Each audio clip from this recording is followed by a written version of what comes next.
what we eat before a run. I'm sure. Come on, let's see some hands. Who's had eaten some bad food before a run and suffered for it later on? Anyone destroyed a race? Yeah, it can happen quite easily.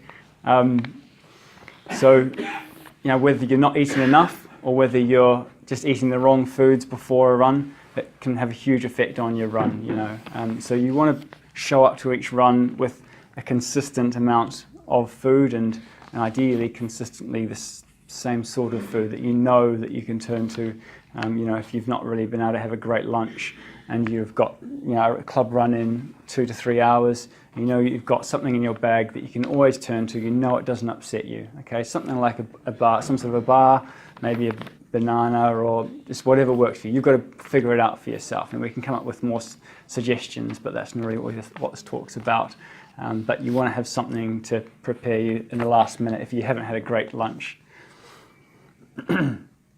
But also, your energy levels have a big effect on how well you're going to be able to do those 2 or 3 runs a week, and all that injury prevention work that I've talked about. So we want to be eating foods that keep your blood sugars relatively stable. Okay, the more fluctuations there are in your blood sugar, the less often you're going to want to exercise. Foods that spike your blood sugar generally are sugary, or they're stimulants like caffeine. Those are the ones that are going to spike your blood sugar the most. The ones that are going to settle your blood sugar the best will generally be protein or whole grain carbohydrates, vegetables.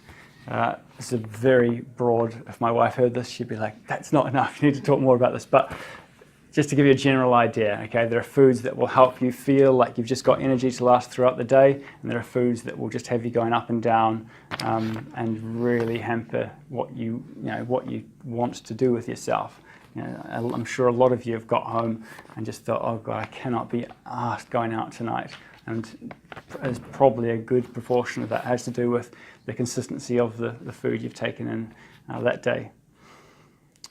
So the last one I've got here is your coach. Okay, so you can come to me anytime.